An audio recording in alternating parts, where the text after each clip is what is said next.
Welcome to Shattered Reality with your hosts Kate Valentine and Fahrusha. Prepare to have your paradigms shifted and your truths questioned. And now, Shattered Reality. Well, Kate, here we are back again. Yeah, and always looking forward to it. Yes, indeed. We have really a wonderful guest with us today, Miss Angela Thompson Smith. Since childhood, Miss Smith has experienced out-of-body episodes that led her into remote viewing and other paranormal paths, and she's written about these experiences in her very fascinating books, Remote Perceptions, Diary of an Abduction, and Voices from the Cosmos. These are all really interesting, not only to people who are interested in remote viewing and out-of-body episodes.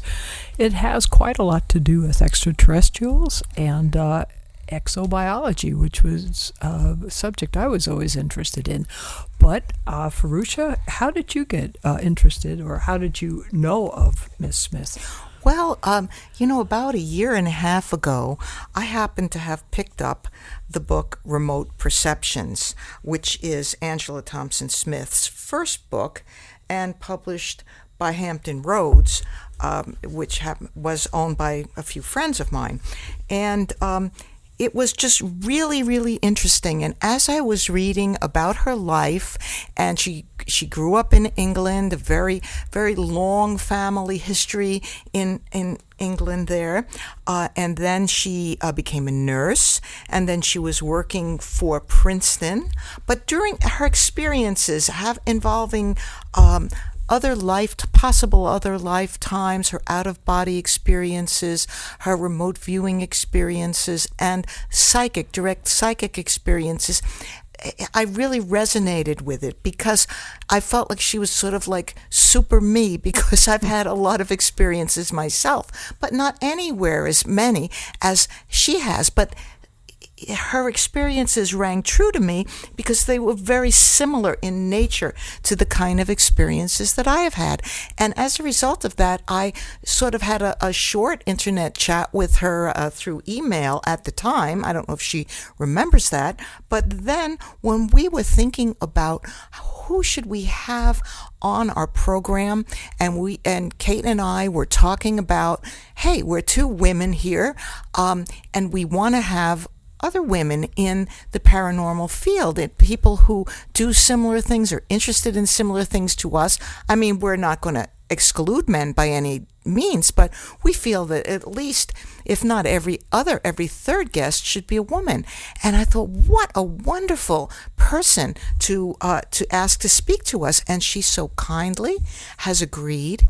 So you have written 3 books: Remote Perceptions, Diary of an Abduction, and Voices from the Cosmos, which is the latest one with C.B. Scott Jones, Ph.D.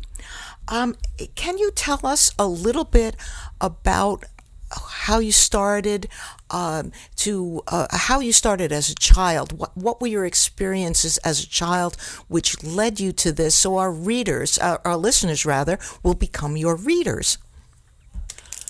Yeah, I grew up in the Celtic southwest of England. Bristol is my hometown, and we lived very near Stonehenge and Avebury, and had relatives that came from Bratton in Wiltshire, near where they have the white horses and the crop circles. Oh, yes. And I always was an intuitive kid, so I think that's where it all started. That area has quite a history of that, though, I believe. Am I correct or not? It does. The Celtic Southwest, very close to Wales, and that Celtic background and beliefs. So when you were a child, these abilities wouldn't have seemed that strange to your family? My mother kind of downplayed them and said it was imagination, because I don't think she wanted a different kid. Yeah. Someone. Yeah. But it was accepted and was not ridiculed or downplayed. So what was it like for you to experience? Was it frightening? Or did you just sort of take it as it came, or? Yeah, I had out-of-body experiences from as far back as I can remember, and I thought everybody had them. like dreams, and that you just didn't talk about them. Mm-hmm. And then in my 20s, when I finally discovered that out-of-body experiences were pretty rare, and most people, and a few people had many, like myself, that set me off on a whole different path. Right. Well, I think, Fahrusha, you've also had these out-of-body experiences, but when did they start for you? Well, my experiences started when I was a little child, and I had childhood again. Yeah, like Angela, I have a family that did not really downplay it, and my father, who is part Welsh, was very psychic and saw dead people, which I had mentioned before on the show, something I never wanted to do, but I had friends when I was a child who no one else could see, and these friends were like little metal aliens. And as time went by, I levitated in my room and in the early morning hours and other strange things. Unlike Angela, sometimes I had the bejesus scared out of me. So you mentioned a number of past lives, things that you thought were past lives, or that maybe it was a case of race memory, more or less, like sort of that you thought maybe you were remembering lives of people who lived in your family and lived in the same area of England. And I was wondering what final analysis did you come to regarding these past lives, and perhaps you might want to tell us about one of them, because I'm sure people will want to read, your 5 books, including, of course, Remote Perceptions, which is, the book we are focusing on right this second. Yeah, when I finally discovered that not everybody could do out-of-body experiences, I did some study and came across a method called the Christos experience that was developed by an Australian journalist. It has nothing to do with Christianity. He put together all of the conditions that people might want to explore to go out of body, and it's still available online, the formula called the Christos experience. And so I started doing that in a group, and then doing some for myself, and going back in time. And one of the lifetimes that I can't say I lived, but I remembered, was as a woman in Yorkshire who was very well-to-do, and she was married but very depressed, which I'm not a depressed person. She was very depressed and just unhappy in her marriage, and it was a very strange life to go and experience. But I recorded it, put it all down on paper, and put it in the book. And so different lifetimes, some that felt right to me and some that didn't quite feel right, like the Yorkshire woman from North. And I haven't really come down to any decision yet, except that it's quite possible that we tap into some lifetime in the past, someone else's lifetime, that feels right to us and answers some questions for us. Yes, I would agree with that, simply because, having worked a little bit with past life experiences, and having 2 that came to me without any bidding, if you will, from anything, just came to me during my early years. It occurred to me that they could be past lives, or maybe somehow I had crossed someone's spirit. Somehow, our spirits had crossed, and I had experienced some days from the lives of these 2 women. But you also had mentioned that most of your past lives were, in fact, as women, and I noticed the same thing with myself, that yes. I don't remember any male past lives, but ostensibly, I should have had them, I guess. And I also think that perhaps past lives aren't past, but, being that time is mutable, maybe they're all occurring simultaneously somehow. Right, and maybe other dimensional. We don't really know. Yes, Yes. There was an interesting conversation in the movie I just saw. Lucy was the name of the movie, and the chief character had ingested some chemical, let's say, and that increased her brain power from the so-called 9% to 100%. And at that point, she said that time was an invention for humans because we could not perceive everything happening simultaneously. It's not possible for the human brain to do that, so we had to invent time to separate these experiences. And that sounded about right to me, because if everything happened simultaneously, forget it. It'd be just too much.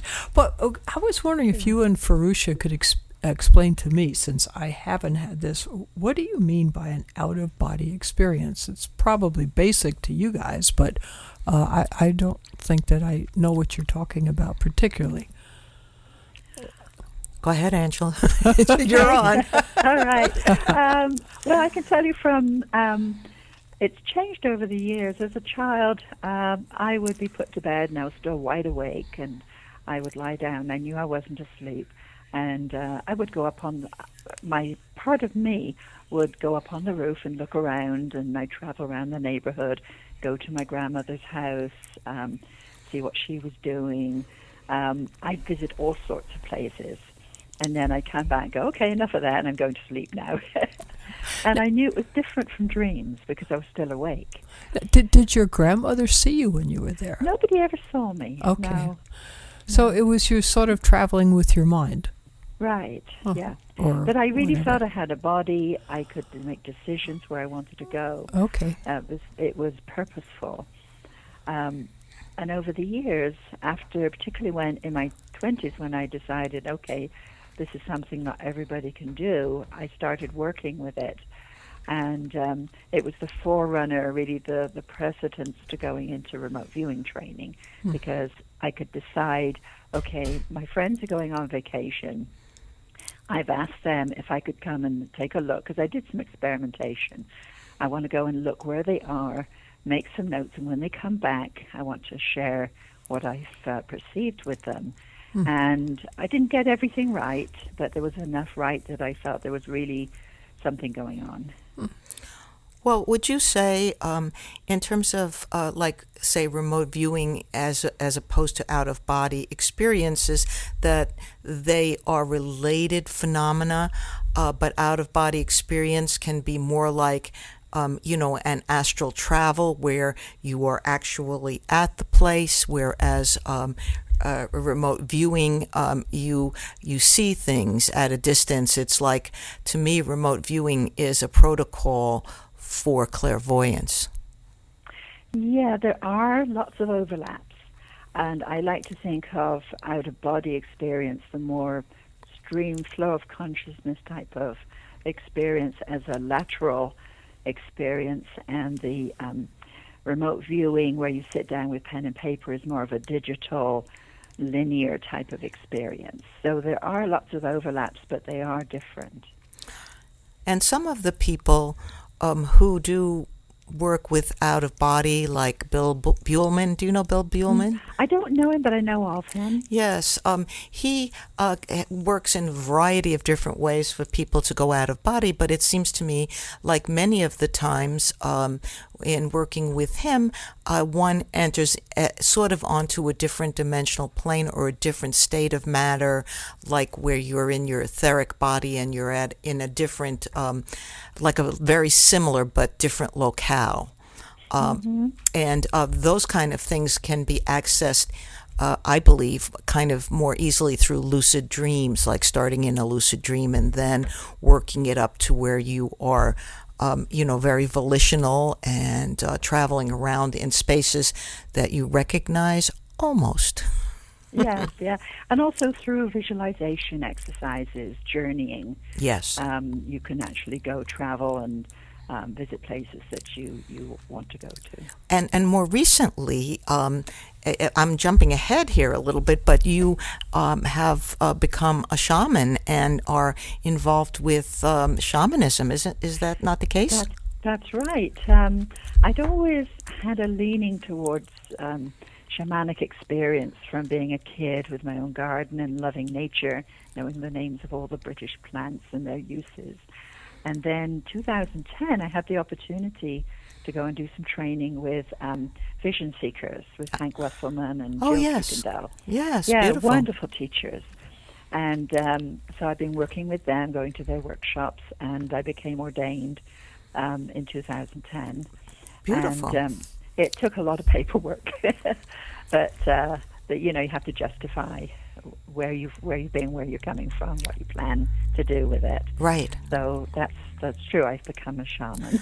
Well, that's beautiful. And you mentioned your garden in England, I guess, and you knew all the names of the plants and so forth. Were you aware of the divas of the plants, like the group spirit of the plants? Not at that time. I just knew that I was very connected to the earth. And I would dig, when I was digging my little garden, I would put my hands right into the soil and really feel part of it. And loved my little flowers and vegetables. And that was more when I was growing up until my teens. And then, of course, I went traveling and training and doing other things. And you became a nurse, and then you traveled to the U.S., correct? Well, quite a bit in between. Okay. Yeah, I'll do it. I'll just give you a very brief. I went and trained as a nurse when I was 18 and became a certified nurse, state registered nurse. From there, I went on eventually after doing, working as a nurse to do a social work training and worked with maladjusted children, as they called them then, in children's homes and group homes. Went to Colombia in my 20s and worked at an orphanage for 2 years with kids, little babies that had been abandoned. Oh. And that was a story in itself. Then came back and realized I wanted a little bit more education, so I had left school at 16 because that was the official leaving age in England at the time. Mm-hmm. So I went to the University of Cardiff, at the University of Wales at Cardiff, applied there to do their undergraduate in psychology training, and after 3 years got my bachelor's there. Went to Manchester University, got my master's. Again, working with children in laterality, how babies develop handedness. And from there, I came to the States. So a bit in between. And yes, well, that's very impressive, bit in between. When you came to the States, you came to New Jersey, and which is where we are broadcasting from currently, just outside New York City. And but you came to the Princeton area, am I correct? I first of all came to the Oranges. And I was married, and that unfortunately didn't work out. But from there, and when I came over, of course, I didn't have any American qualifications, so I couldn't work as a nurse or social worker or anything in my professions. So it wasn't until I'd been in the States a few years that I became hired in UMD&J in New Brunswick, again doing research with moms and babies, which was my thing at the time. And from there, after working there for 3 years, the project ended, and I moved then down to Princeton, where I stayed and worked for 5 years with the Pear Lab. Well, that is a fascinating episode in your life, I think. Very interesting time. Can I just throw in one quick question here? Since you've worked with infants and very young children, do you find that a lot of children have these experiences and then are told that they don't exist and so stop believing that they have them? Yep.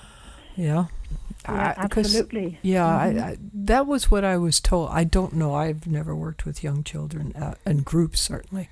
So, no, when you were working with these disturbed or whatever, these children, were you able to communicate with them less with words and more, not telepathically, but on some sort of that type of level? Empathically, perhaps. Yeah. Yeah, with some of the children, the autistic children, and some children who were aphasic, that didn't have language. There was a lot of nonverbal understanding and communication that I didn't tell anybody else about, because it just was not accepted in the professional field. Okay, I'm sorry, but back to your peer experiences, because that is that's phenomenal. That's a very respected institute. I don't know that much about it, Fahrusha, I'm sorry, but I know you do. Well, most of my familiarity with PAIR has to do with the random number generators. And so why don't you tell us a little bit about what you did at PAIR?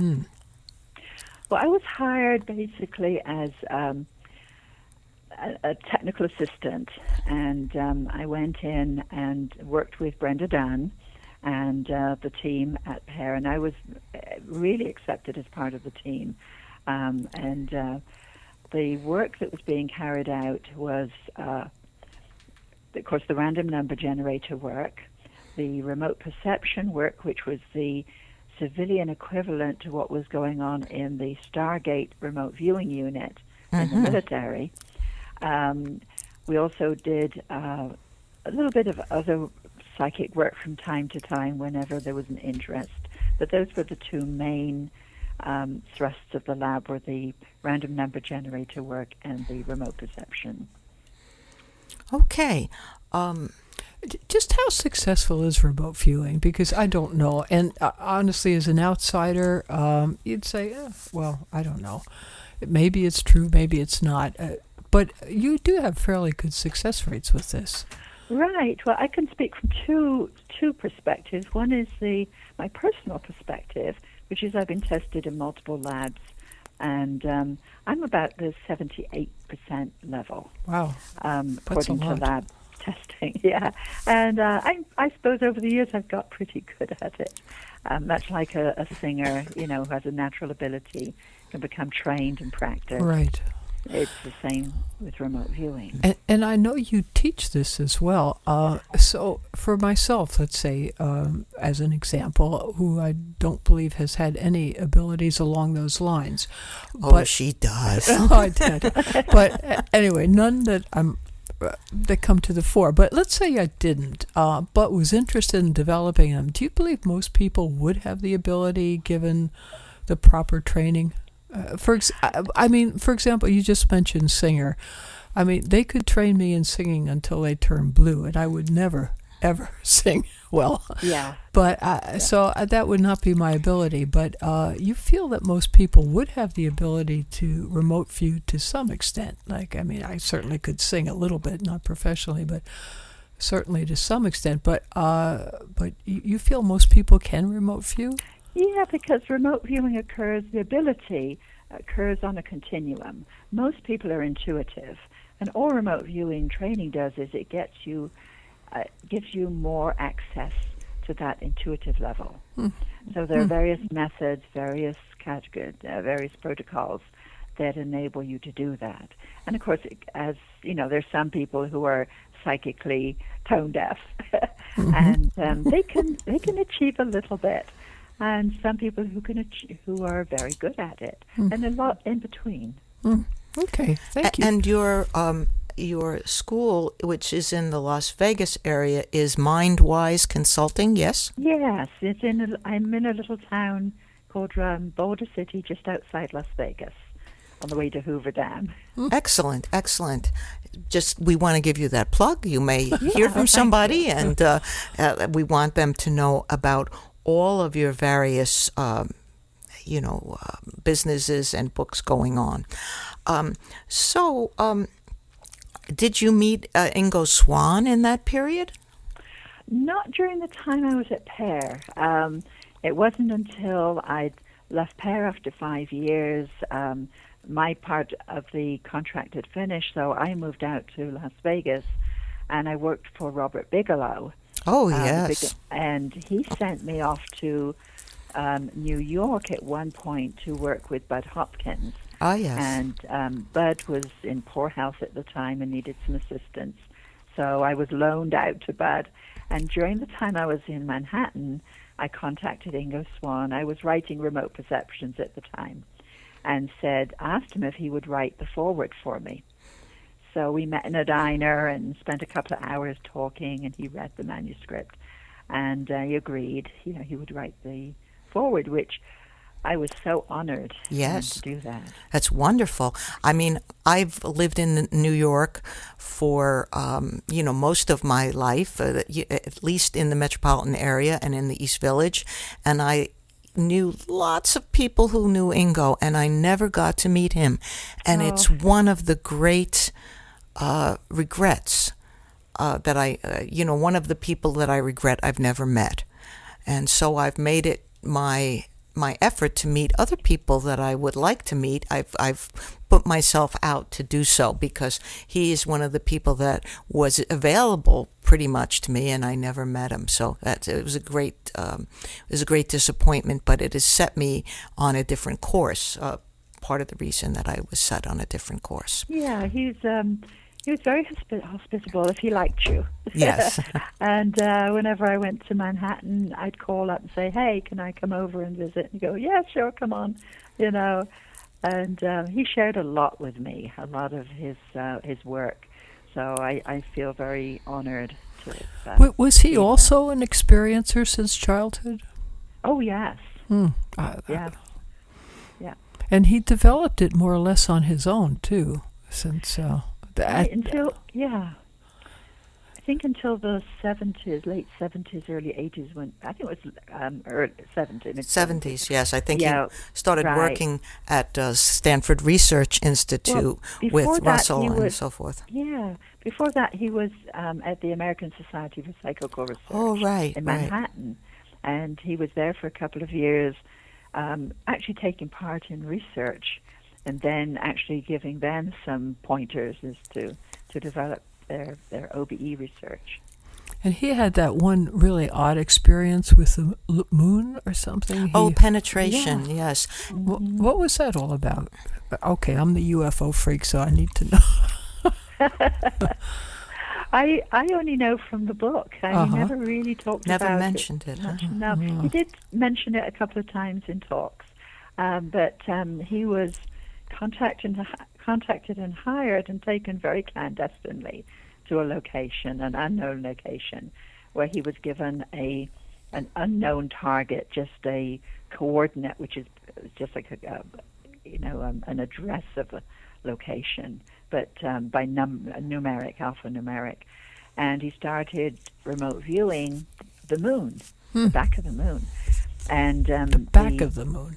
I believe it was. Yeah, probably was. And then as he was remote viewing, he said something like, "Well, I'm sorry, I don't think I've got it. We better stop this." And the person that was there with him, monitoring him, said, "No, go ahead." And so he gave him a lot of information. And I'm not going to spoil it for readers that want to, because Penetrations is now available on Kindle. Yes, it is. Yes, which is fantastic. Yes, it certainly is. I've read it more than once, and I found it to be a fascinating book. But let's talk more about you. Okay. Do you have a question? No. Well, again, being the UFO nut on this, when I was reading about Diary of Abduction and Voices from the Cosmos, you're absolutely in contact with races other than human race. And that is something I would really love to do myself. But on one hand, you do have that sort of inborn xenophobia, I guess. Like you think, oops, I'll get abducted if I speak to these beings, and so maybe I better just shut up. But you have no fear of that.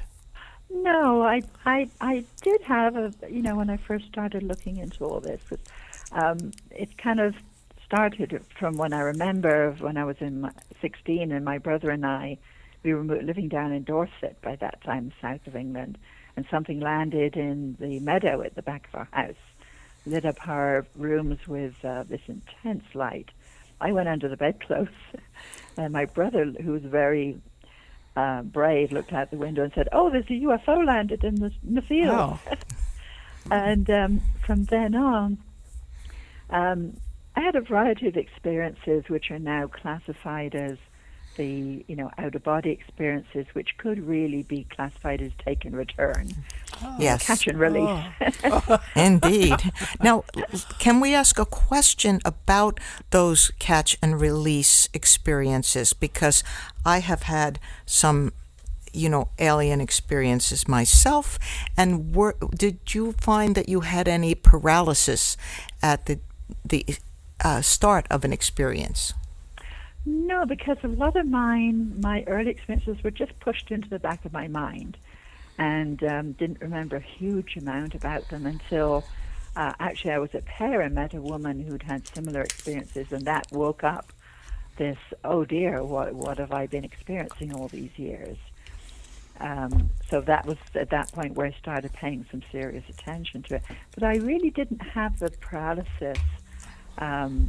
It varied from one point when I was at Princeton, and in the night I woke up, didn't open my eyes, I realized there were two beings by my bed, and I put out my hand tentatively around the waist of one of them and going, oh, interesting. And they were making a noise. Well, one of them was making a noise I called it a Twitter piping. Uh-huh. I think it was panicking. Oh, they were panicking. Because I was actually touching them.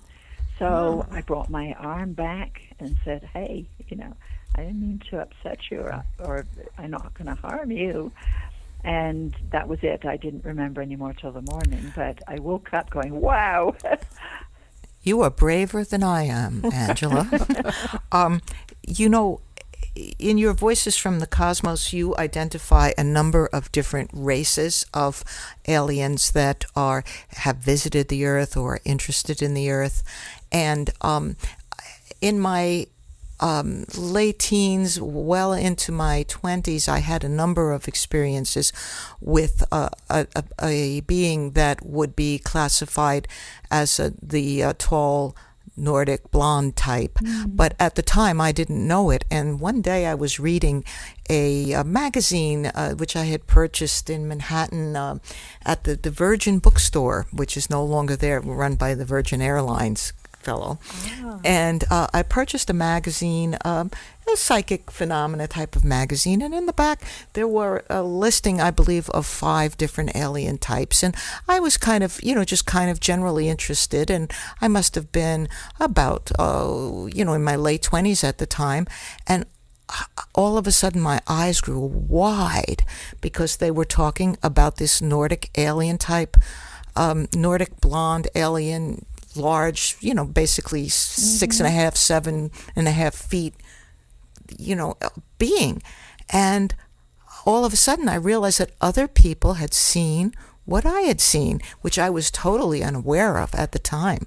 I was, I thought about UFOs as a teenager and so forth, but had no concept that anybody had seen the type of alien that I had seen. And now the question I want to ask you is that the second type of a being that I saw that I believe was an alien were the small metal beings I saw when I was a little child who used to come and play with me. Are they in your book at all? Would you classify them as a particular type? Have you had any contact? They're not grays. They're like metal. They're made of metal almost. I haven't had experience of them, and I didn't contact them during the interviews that we did. Okay. So I have heard of them before from others, but I have not experienced them myself. I wonder, there was a gentleman on a different show at one point who spoke about his childhood and having seen similar beings at that time when he was a child, and I wonder if they might be sort of nannies, like robot nannies that are sent by some of these other interdimensional or extraterrestrial beings to be with Earth children at times. Possibly. Of course, in Russia that time, Voronezh, they had a tall metallic being seen in one of the parks. So there have been other metallic types, seen in various times. Yeah. Kate, what about the in was it West Virginia? You had a fellow on a number of times with the monster of Braxton County. Flatwoods Monster. Flatwoods Monster, yes, which was a big flap of UFO sightings west of the nation's capital. Frank, what was his name? Ficino. Yeah, Frank Ficino. They were metal also. Wow, I hadn't heard of that. Well, they were sort of partially metal. They felt that there was a crash and that was an escape pod. Mm-hmm. And so the pod was what was seen as metallic, where it almost sounds like there was like a see-through bubble on the top, if you will. Yeah. And that's where the being was coming out. But certainly, it really frightened the people who ran into it. And sure. And Frank has just done a tremendous amount of research on that. And in his book, The Monster of... the Flatwoods Monster, or Braxton County. Braxton County. Oh, I have to look for that. Yes. Oh, you will. You know what he did was he collected, a gazillion reports of saucer sightings at the time and traced them all back to a huge mothership over the Atlantic that then sent out these fleets of ships, and it had to do in 1952 with the sightings over D.C., and the U.S. Air Force had just developed or the U.S. Navy, I believe, had just developed a fighter jet that could actually shoot them down, which is another title of his book, Shoot Them Down. But as Fahrusha said, we're talking to you. Yes. So what are you feeling about aliens in general? Are they here out of curiosity, out of what we might do if we developed abilities to travel to other worlds in a acceptable period of time? We would go more out of curiosity than anything. Is that about their reason for contacting you and other humans, or do they have more nefarious schemes? What I got from the interviews, which was me contacting them rather than them contacting me, and I did it as a project for a client, was that the consensus was they had been here long before us, and they were going to be here long after us, and they'd always visited the Earth, and they consider themselves as co-inhabitors of the Earth. Huh. Ultra-terrestrials, if you will. Yeah. Really? Yeah. And some visit periodically, and there are races that came through in the interviews that are actually Earth resident. And not very many of them, but the majority are visiting, traveling through, getting resources. They consider the Earth as a shared resource. Well, but not their home. Only to some of the ones who decided to stay here. Have you read Charles Hall's books about the tall whites out at Indian Springs? No. I was unaware of it. Now you're saying Charles Hall, H-A-L-L, not Holt? Charles, let me think. Hall, H-A-L-L. Okay, because we also have Charles Holt, who was a big player at Bentwater's event in Great Britain. Yeah.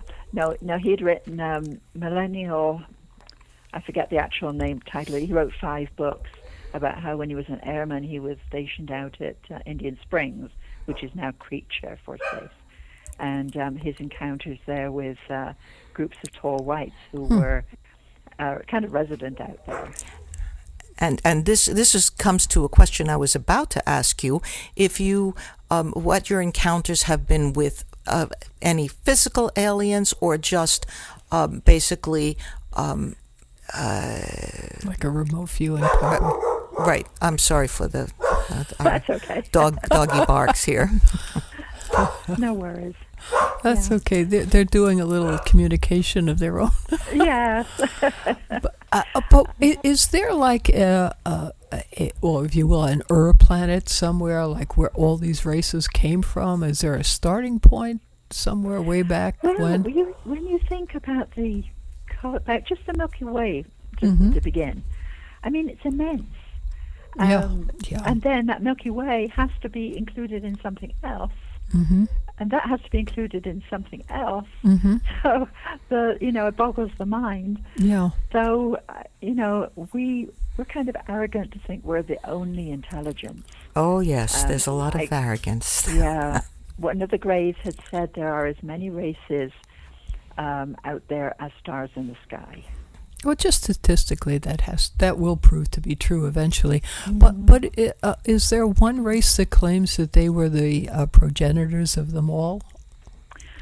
Well, the Anunnaki claim some credit for that, but not in the way that it was written about, in some of the literature. Mm-hmm. So, it's become, over the years, matters of interpretation and understanding. And what they said was the Anunnaki said, well, yes, the humans were our children.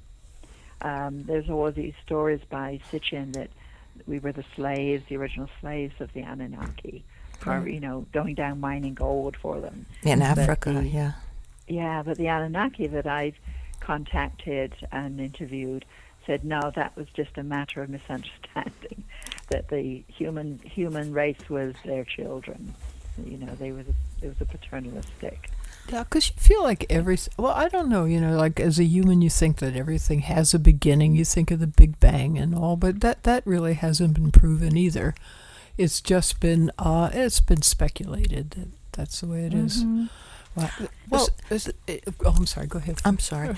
The part that, really struck home with me is the arrogance of humanity, and I sort of believe that it's because of the arrogance of many human beings thinking that they are, one step away from God. They were created in God's likeness and all of that stuff, meaning that there's the supreme being, there might be a few angels floating around, and then there's us, us, the angry apes with guns, the supreme beings.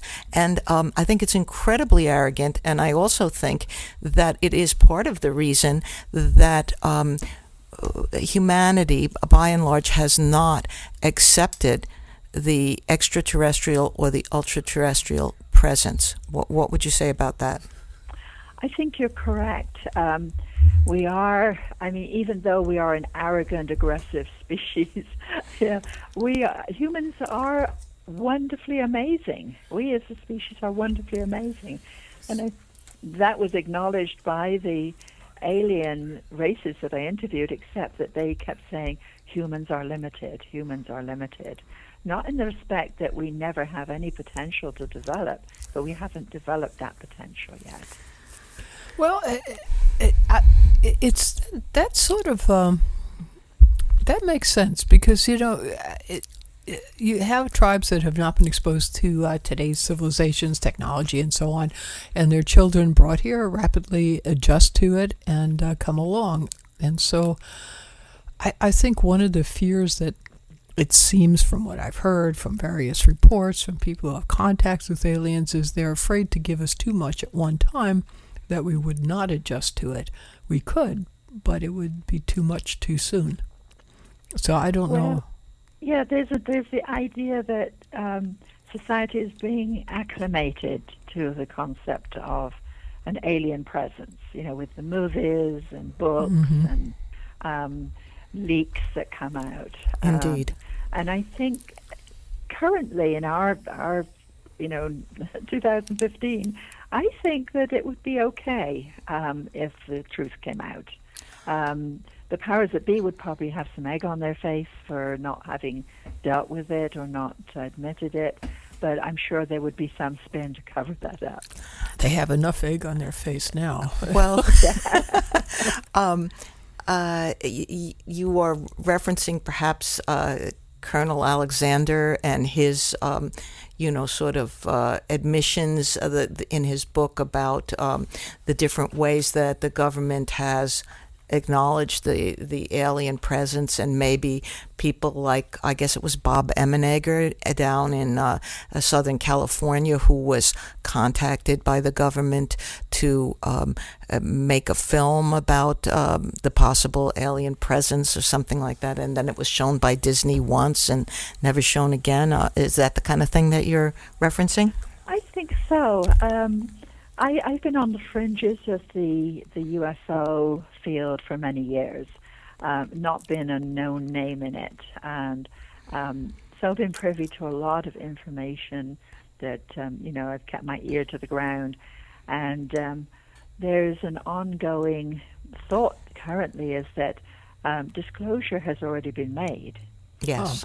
It's just a matter now of, acknowledging it and making it happen. Yes. So that seems to be the current thought.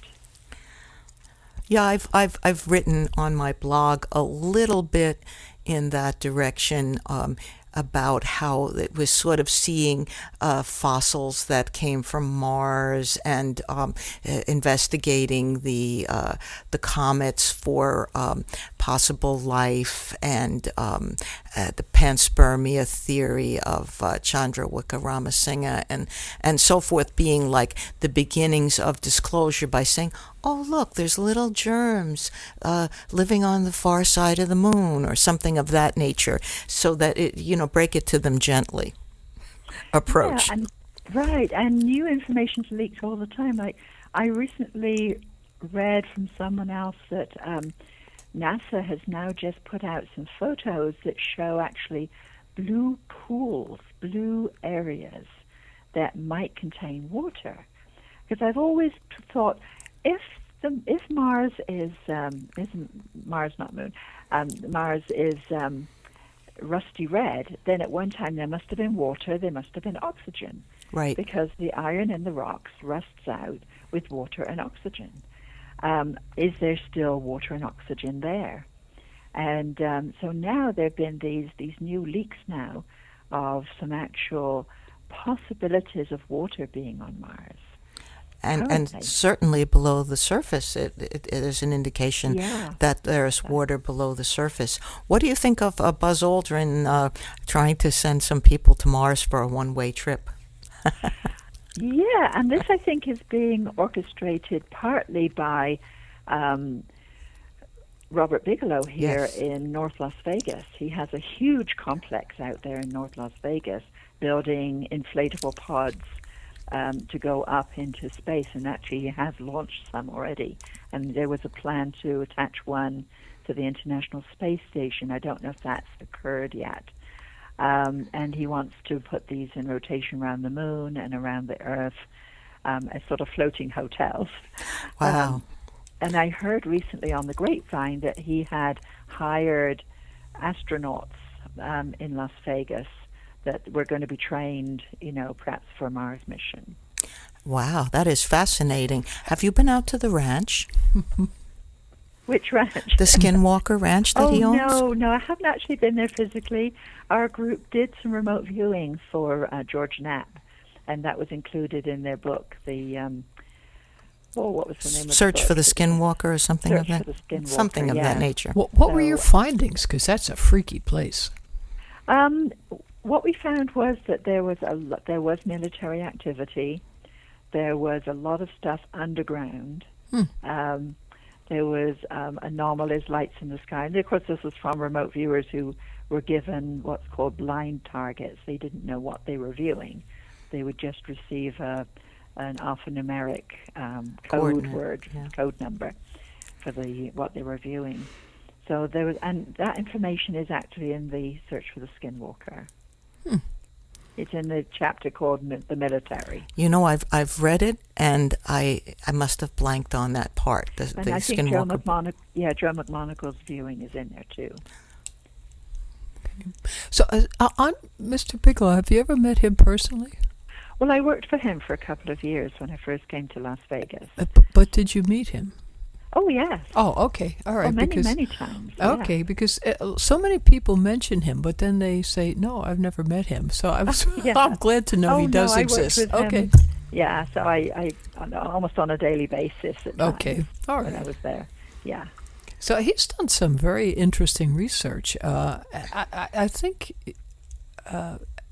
he seems to have almost two interests, one financial and one pure research. Is that about the way you'd sum it up? Or? Well, he started off with the financial, hotels, motels. Right. He would buy up either, some land or a motel, hotel that was going under and throw some money at it. And gradually over the years built up quite an investment in hotels and motels over several states. So that gave him resources then to go off and do something that he really enjoyed, which was first of all, it was the UFO field he was very interested in. Now he's gone into aerospace, and I'm so happy for him that he's really found a niche where he can really apply all of his funding and his interests. Quite a fascinating gentleman. He was involved with MUFON for a while, and he supplied the STAR team with a lot of interesting and good equipment. I would dearly love to get my hands on a pair of those fifth generation night vision goggles and binoculars, but I think they're out of my league. Yeah. He's been involved with many groups and organizations. Thing is, though, he's very mercurial, and he's very much a man with his own ideas and his own timing. And if it doesn't match, then he's off onto something else. So that's why I say I'm very glad now that he's found something that really captures all his interests. Have you been involved recently in any remote viewing projects of a commercial sort or a police matter sort recently? Oh, all the time. Really? I never know what's coming across my desk. Yeah. Up until 2012, I was working mainly for one businessman. I worked with him for 9 years.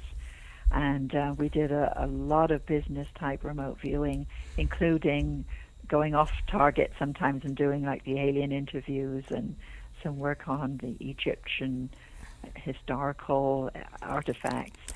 But then, I'm currently writing up a book, 30 Years of Remote Viewing Cases. Cool. And I'm hired all the time for different projects, ranging from looking, working with physicists looking at subatomic particles, all the way up to the rings of Saturn and exobiology stuff. Yes, that's fascinating. Really fascinating. When you mentioned the Egyptian stuff, were you working with Stephen Schwartz? No. These were some questions that my client had about the Sphinx. And the history of the Sphinx and how did it come about. And what we discovered from looking back with remote viewing was that the original idea was of lions that lived in the desert. And they would sit up on these, what are called kopjes, I think, I'm not quite sure how they're pronounced, rocky outcrops in the desert. And they became deified, they were worshipped, and because they were very dangerous. And, they had to be treated with respect. And from that, the whole lineage of sphinxes came down, the carving of them, and that there are many sphinxes out there in the desert that have been covered up by sand, and they will eventually be uncovered. So I'm just waiting to hear the news. Wow, that's very exciting. Have you been to Egypt? I haven't. I would love to one day. Yeah, it's a wonderful place. It was a wonderful place. I don't think I'd be going back in this time frame, but I've been there quite a few times, and I've been to the antiquities, and because I go in search of the energy of ancient places, so that was part of all of that. I have another question for you. Remote viewing versus remote influencing. What's your take on remote influencing? They're two sides of the same coin. The remote viewing is receiving information. Remote influence or remote action is putting out information and energy. And we do it all the time. If we're putting out purposeful healing, we say, okay, I'll pray for you, I'll send you energy. You're doing remote energy, remote action, or remote influence. and it has its negative side and its positive side. The positive side is for healing, for intention, for all the positive stuff, the light. But there is a dark side to it, and that is little known about it. But with hexes and voodoo and people using it for negative intent. So with everything, there's a positive and negative. Okay. But just to get back to antiquities again, have you ever been asked about Atlantis? That's sort of an old interest of mine. Mm-hmm. Yep, I did quite a bit of viewing on that for my 9-year client, my business client, one of the ventures that we ventured out from business RV for a while. And he had me remote view individuals and also the location and their energy, the energy production. So I've got all that in my files, and at some point I'll put that into a book form or a manuscript. We had a guest on the show once, John Spencer, I believe, and he actually he came about it in he was a Civil War buff and a man with some money, and started to photograph the eastern seaboard of the United States to find old Civil War battlefields, and instead found a series of piers and harbors all along the eastern seaboard. And then he followed those through, and without making a long story short, sort of found similar things on the western seaboard of Europe, and felt that perhaps in between was a centralized civilization, seafaring civilization, that he thought may have been Atlantis. So I was wondering if you would agree with that. I don't know. I did do some tried to do some fact finding for my client, and pinpointed a half dozen areas around the Earth that people have speculated, where Atlantis was, and it's really speculation at this point. Yeah. What's interesting is all the ancient groups up and down the European seaboard there on the west. You've got the Celts in Scotland, the Gaelic up in Scotland, the Celts in Wales, the Basque, the Cornish people, all spoke a very similar unknown language that the rest didn't understand. Mm-hmm. Oh. And there was a speculation that it came from a seafaring people. So but there are lots of clumps of locations up and down that seaboard that have the customs and language, and the languages are gradually dying out. Particularly the Basque and Cornish. But, of course, the Gaelic and the Welsh are still pretty strong. The last living speaker of Manx died in the 20th century. The last person who was born speaking Manx. He died back, I don't know, in the 40s or something like that. They still have some preservation of that language, but nobody is any longer born speaking Manx, apparently. And I guess that's one of the languages, isn't it? Yes, the ancient languages. Now, whether they came from Atlantis or some other similar group, we don't know. And these are the peoples who have built the stone circles up and down the western coast of Europe. And France and Great Britain, yes. Yeah, Great Britain. Well, you grew up near Stonehenge too, and I did visit there. I didn't get any particular feelings about it, though. I'm sort of a clod when it comes to psychic things. I thought, it looks good, but that's about it. I remember the pea soup they were selling more than Stonehenge. I love it. Yeah.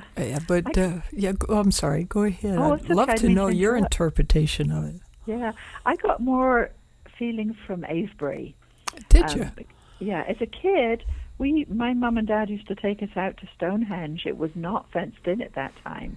It was just open on the plains, and we used to go and eat jam sandwiches and tea out of a flask, and have a picnic there and play on the stones.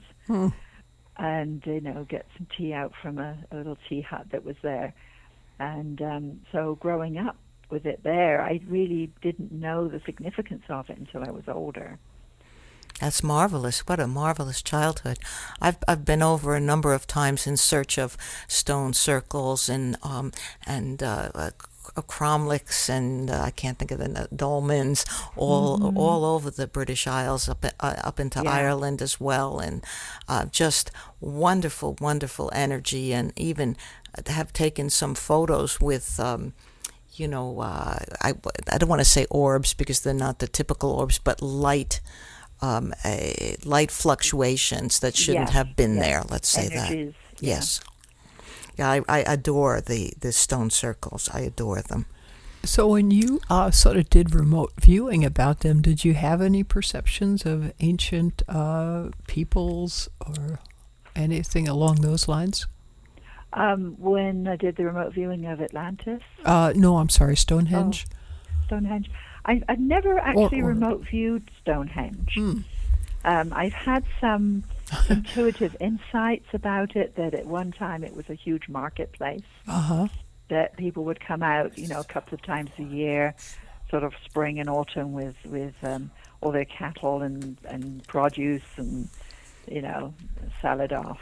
And they've now found that there's a settlement nearby that they uncovered. There's a lot of excavation going on now, about a mile away from Stonehenge. That's so funny that you never remote viewed that, and I've never visited the Empire State Building. Have you been up to the Orkneys by chance?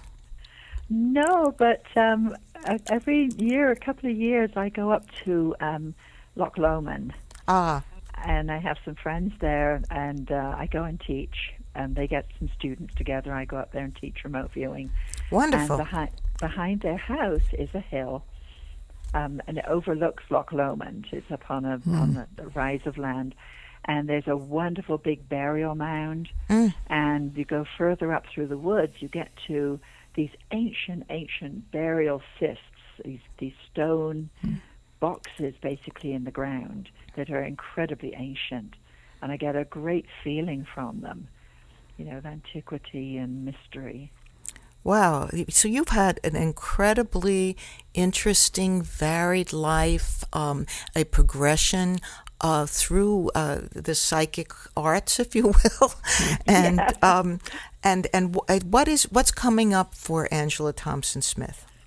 Oh, let's see. Well, I'm going up to Canada in May to teach in Toronto, and going out to Arizona later this month to meet up with a UFO group, a small group that's going to do some exploration. And June we have the remote viewing conference, the IRVA conference. Oh, will you be there? Yes, I'm going to be giving a presentation. Oh, perhaps I'll see you there. Yeah, it's in New Orleans this year. Yes. Yes, I'm going to talk about using remote viewing for humanitarian work and talking about a case. So that's about it. But my life is flexible, and I have all sorts of opportunities come along. Well, that's wonderful, and I feel that the opportunities do come if you visualize them. And I try to be careful with what I visualize because you can only take so much on your plate at once. Yeah. Well, when my 9-year client, we finished our contract, I had to make a decision, what am I going to do now? Because I was still getting in other small projects and teaching, but as I made a decision, anything that comes across my desk that's not amoral, unethical, or illegal, I will take on. What about fattening? Thank you for taking on this project, and we're going to say goodbye now, but we hope that you will join us again sometime, and it's been a pleasure. Absolutely. And although I don't remote view or out of body, I'm quite certain in saying we've only touched the surface of your interests and your abilities. A really fascinating life and just incredible abilities. Thank you so much for sharing it with us. I really appreciate it. Yes, Angela, thank you very much. And hope to see you down in not Las Vegas, New New Orleans. New Hope to see you in New Orleans this summer. Thank you very much for having me on the show, and I'll look forward to meeting you too. Okay, and again, our guest was Angela Thompson Smith. She is the author of 5 books, among them Remote Perceptions, Diary of an Abduction, why do I keep saying that? Diary of an Abduction, and Voices from the Cosmos. And please get a hold of them, read them. Most fascinating. Yeah, they are great books. Thanks again, Ange. Thank you. We're looking forward to some future guests here. Thank you for tuning in. One of our future guests, I believe, is going to be a parapsychologist from the University of Virginia, UVA, Ross Dunseith, who has worked with Ian Stevenson and others down there. He's going to come to us and speak. And we thank you for being with us. And you know who we haven't heard from is our esteemed listeners. We really would like some feedback. Oh, I do have something from a listener. Okay. John P. Yates of Texas would really like us to have Stanton Friedman on. Okay. And he has a couple of questions for Stanton. And I did have some correspondence recently with the esteemed Mr. Stanton Friedman, and he did say he would be happy to come on. So let's invite Uncle Stan on. Okay, a UFO show without Uncle Stan is like a day without sunshine. That's right. One of my favorites. Oh, he just a great guy, too. Yes. Really. But really, we would like to hear from you. What do you think about remote viewing? I mean, if you're listening to this, you have to have some opinions or perhaps some experiences. We'd love to have you share them with us. Indeed.